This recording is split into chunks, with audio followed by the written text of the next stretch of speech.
from the National Catholic Register. This is Register Radio, bringing light and clarity to the news and topics that affect your life. As the nation faces more political violence, we're all asking the question about how we got here.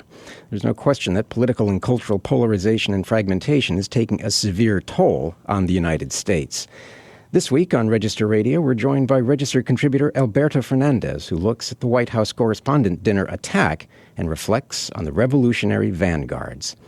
And then, as we approach the one-year anniversary of Pope Leo XIV's historic election to the papacy, we all continue to be fascinated by his teachings, his travels, and his past. We're joined by Jonathan Liedl, managing editor of The Register, who is also the correspondent for a new documentary on the time the future Pope spent in Peru. Hello, I'm Matthew Bunson, Vice President, Editorial Director of EWTN News and host of Register Radio, joined as always by my co-host Shannon Mullen, Editor-in-Chief for the National Catholic Register. Hi, Shannon. Hello, Matthew. Well, all of us were shocked at the attack that took place at the White House Correspondents' Dinner. I know that we had staff, we had reporters there who were on the scene, and I know that their reporting really unfolded a moment of chaos, but it is unfortunately nothing particularly new, given the fact that we are living in an age of increasingly violent tribalism. And our guest this week, Ambassador and Register contributor Alberto Fernandez, writes in a new piece, quote, "An attempted attack on the White House Correspondents' Dinner points to a deeper trend. In a polarized West, violence is becoming thinkable again." Ambassador, welcome back to Register Radio. Thank you. I'm glad to be on with you guys. Well, we have been having you on a very regular basis over these last few months, talking about the situation in the Middle East, in Lebanon, and of course in Iran. How are those connected to what we're seeing certainly in the West and this idea of the rise of political violence?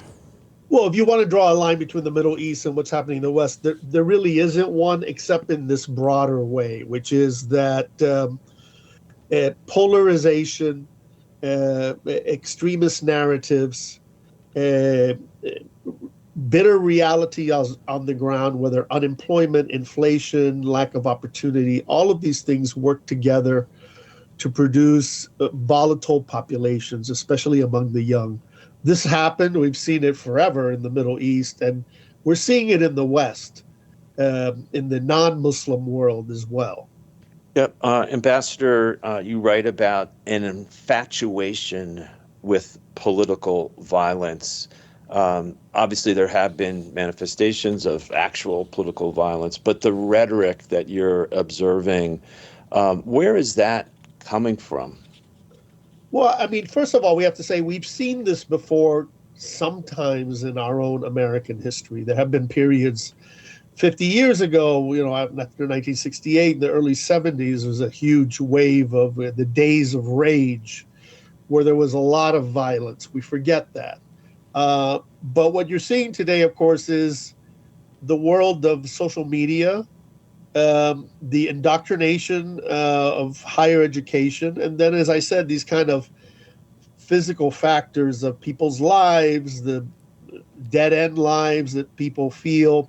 A lot of the violence, most of it today, is coming from the left, but most people believe, and I'm one of them, that it probably won't stay there. It'll become more systemic among both the left and the right. So we're in a very, very volatile situation where violence is seen as necessary. In fact, it's seen as imperative. Yeah, let's talk just a little bit more about the White House Correspondents' incident, the attack. We still don't know a lot about the suspect who's in custody, Cole Allen, but we do know a little bit about his political views. He's published a manifesto. In some ways, Ambassador, is his storyline, the little that we know, kind of show the progression of how, rhetoric links to action when it comes to political violence? Yes, absolutely. And the terrifying thing about Cole Allen is that he's not, as far as we know, mentally disturbed. He's not a person on the edge. This is a person who had a good upbringing, a loving family, in fact, a Christian family.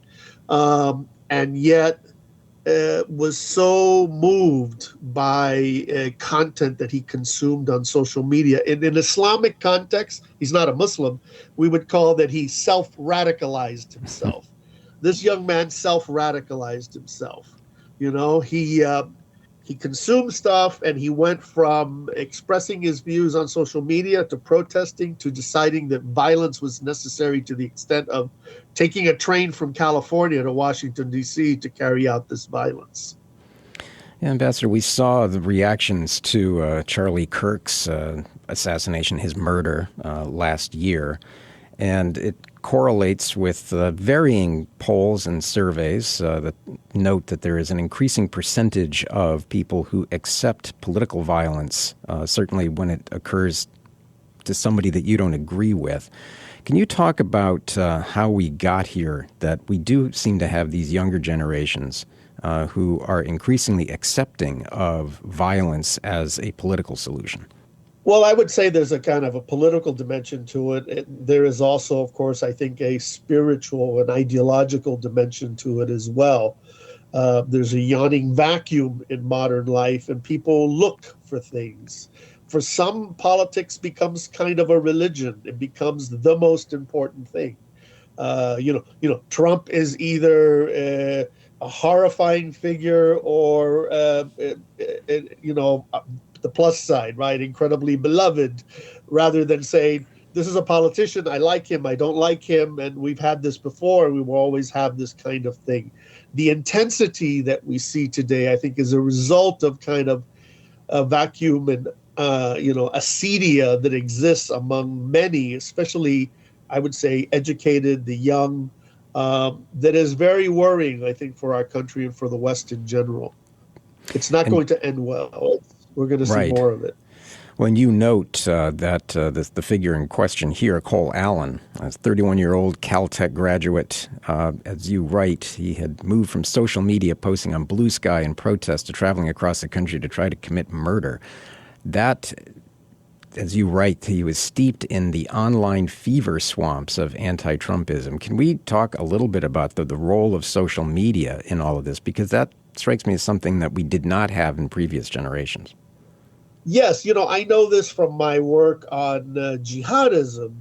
And what we always used to say in the world of studying jihadist radicalization, we would say that social media is not the origin of extremism. It's the accelerant.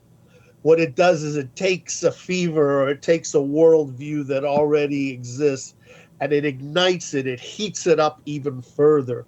We're seeing this now in a non-jihadist, non-Islamic context, right? We're talking about non-Muslims. But it's the same thing that's happening. It takes a kind of anger or upset or dissatisfaction that already exists. Many people have this, which is, relatively normal. But it makes it into this white heat fire, which is then easily translated into what we call direct action, which is violence, political violence. Alberto, you write also about the trend lines really not being headed in the right direction. As you said, you anticipate greater polarization, not less. But you also write that the authentic witness of the Catholic Church can be a good counterpoint to what we see going on. The church, maybe more than any other institution on earth right now, has been through and weathered these waves of revolutionary spirit, and can speak to that. But it's a tricky thing. Why so? Well, the church survived the French Revolution, has survived the persecution that led to the rise of the Cristeros in Mexico, various communist oppressions. So the church has a lot of experience with persecution, with extremist discourse, especially with extremist political discourse. Since I see this problem as being partially political, also partially economic, but also spiritual, emotional, psychological, cultural, there are few institutions that are able to give responses or find eloquent ways of addressing all of these elements, not just one of them.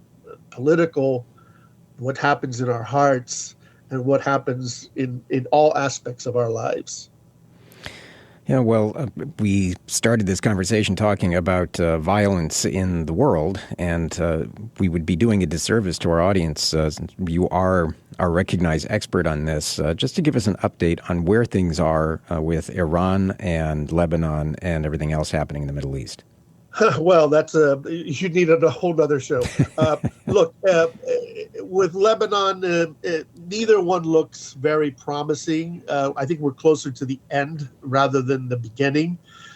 On Iran, we're certainly in an end game where there's pressure on Iran and then pressure as a result of Iran on the world economy. The question is, who blinks first, the Iranian regime or the American administration? Iran can't do anything directly to the United States. It's too weak, but it has shown that it can exert power in hurting the world economy, which hurts America indirectly and hurts others directly. So both sides are talking big. Both sides are talking aggressively.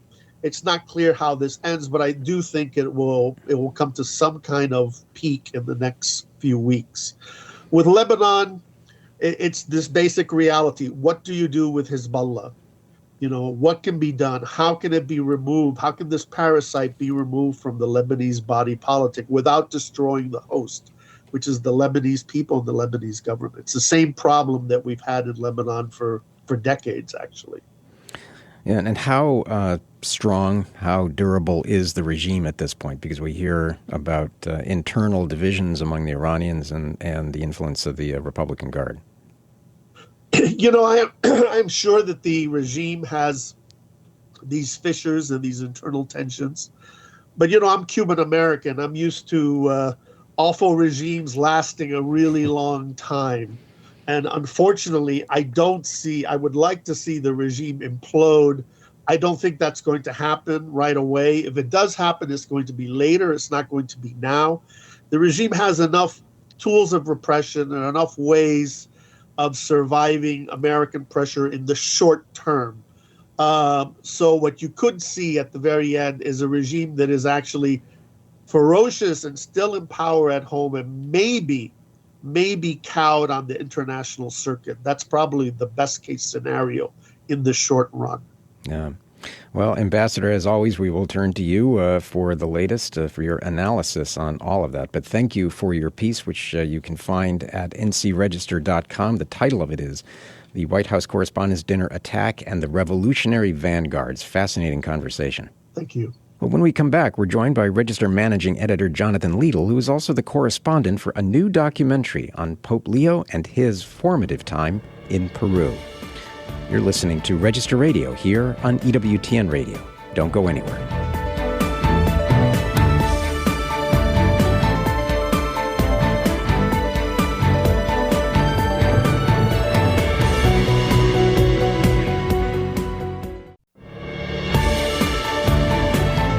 Let's return to Register Radio on EWTN.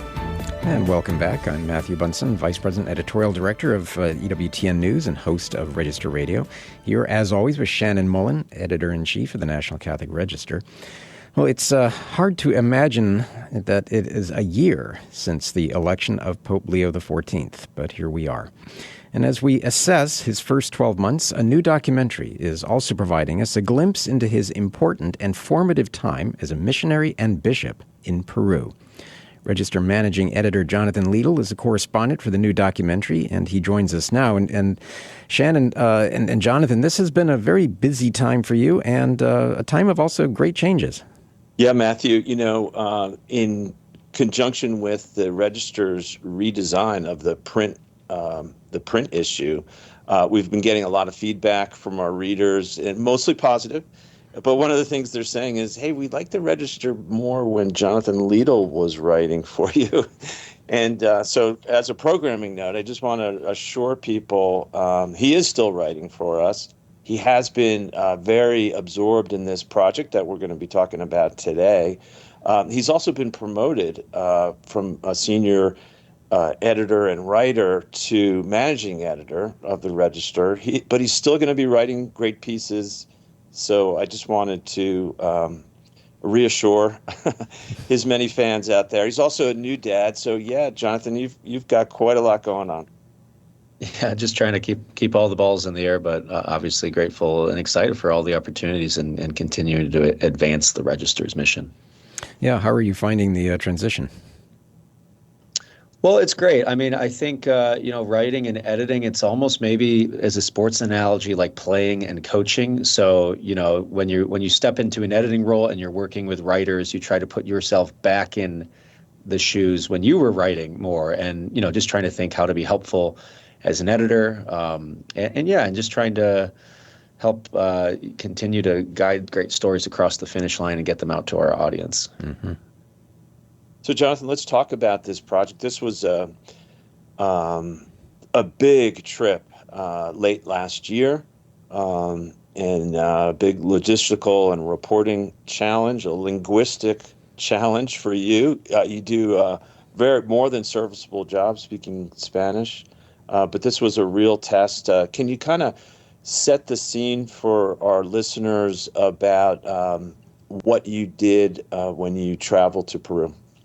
Yeah, well, absolutely. Well, as we all know, Pope Leo, he's, of course, a native son of Chicago, very much an American, but he spent 19 years down in Peru. And when he was elected Pope, if we think back to his very first moment out on the balcony at St. Peter's, he didn't speak in English, but he gave an address in Spanish talking about his diocese back in Chiclayo, Peru. So, Peru is very important to understanding who he is, how it shaped him and how it continues to, in some ways, guide him as Pope now.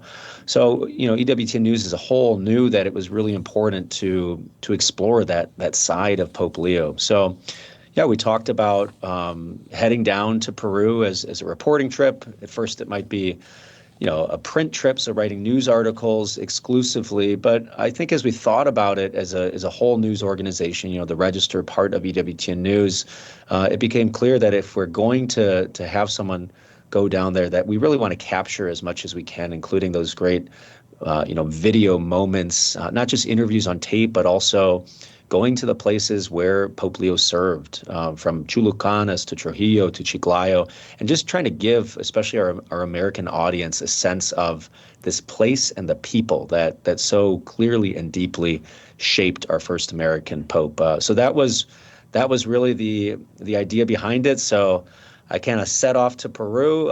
You're right, Shannon, I speak some Spanish, but certainly not fluent. So I was aided by a great team of some of our colleagues, our EWTN colleagues down in Peru. And we traveled for, I think, about 9 days across the country. We talked to 22 different people and just a lot of, I think, beautiful, beautiful stories and images that really tell the story of Pope Leo's Peru. Yeah, it's very clear that Pope Leo loves Peru, but it's obvious, too, that it's reciprocated. The Peruvians really claim him, don't they? Absolutely. I mean, that was something that really came through. I learned a great new phrase if anyone wants to work up their Spanish idioms. Someone told me that Pope Leo, this was a religious sister on the street of Chiclayo who I interviewed. She said, Pope Leo es más peruano de la papa, or que la papa, which means he is more Peruvian than the potato. The potato, originated in Peru before it went, over to Europe and Ireland and places like that. But yeah, when he was elected, I mean, the newspapers in places like Chiclayo called him a native pope. They called him a Peruvian pope. He is a Peruvian citizen, which was, a technicality. He needed to have that citizenship to become the Bishop of Chiclayo in 2015. But they completely embrace him as one of their own. And it's not simply because he was the bishop there, but I think it's because he really embraced the culture and the faith of Peru, the very particular and rich devotional life that is in the Catholic Church in Peru. So everything from promoting the Eucharistic miracle at Ciudad Aten to participating in Señora de los Milagros processions.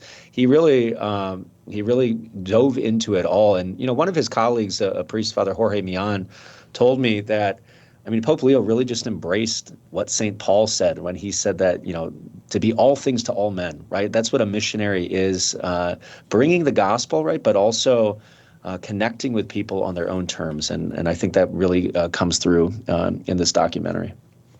Jonathan, you follow the Pope very carefully, very closely. What are some of the major takeaways for you? What did you gain insight into in Chiclayo that helps you understand him better as the Pope? Yeah, I think probably the biggest one is unity, right? This has been a huge theme of his pontificate. He inherited in many ways a very divided church, and right from the get-go, his first homily or the homily he gave at his the inauguration mass of his pontificate, he said his greatest desire is for a unified church, and he has the papal motto in Illo Uno Unum, which comes from St. Augustine and means in the one Christ we are one. But what I learned is that was his motto as a bishop in Chiclayo, right? So this is nothing new. The unity emphasis is not something that he's just kind of cooking up right now to kind of deal with the problems in the universal church. It's always been how he's viewed the church, how he's viewed the relationship between bishops, priests, and the lay faithful. And, there was some really, a lot of the documentary is very emotional, powerful stories of the people he knew and impacted, but there were also some little nuggets we learned about how he led as bishop, including in some difficult situations. We learned that when he arrived as Bishop of Chiclayo, there was actually this really problematic situation that he inherited where there were some former priests. They were cohabitating. They were living with women, but presenting themselves as priests in good standing. And there was a lot of division in the diocese about what to do with that. These men said the church needs to compensate them because they'd given their lives to be priests, while other people were saying they needed to be cut off completely from the church. And Pope Leo, he kind of stepped into that situation, and he brought it to a fruitful resolution, really through a kind of more measured approach. He didn't say it's fine if you guys, are living with women and presenting yourself as priests, but he also helped them find jobs, right? So they could transition into the lay state and stop presenting themselves as priests.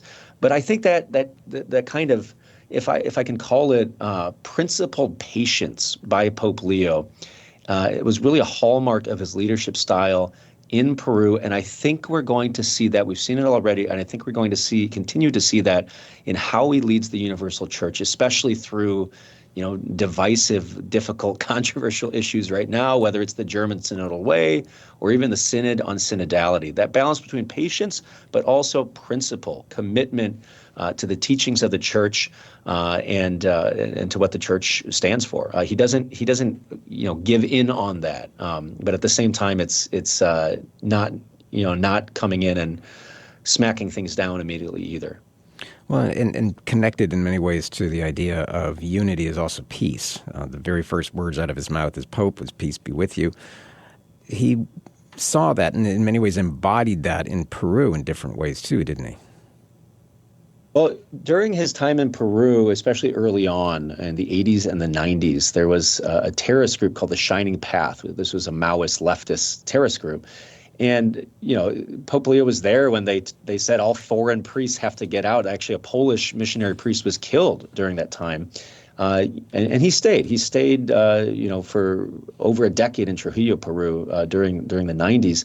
But I know this isn't something that was featured in the documentary, but I know that later on, when there were sort of reconciliation efforts or attempts at kind of closing that chapter of Peruvian history, Pope Leo, as a bishop in Peru, was very adamant about reconciliatory efforts. So not just ending a conflict, right, but making sure that the causes of it, right, to the extent that there is a just way of dealing with things, that's done, right, to prevent further conflict in the future. So, yeah, I think that's all. It's not just the unity that he seems to be advocating for isn't just let's all just get along, but like not talk about anything deeper, but ultimately I think rooted in only the peace that Christ can give.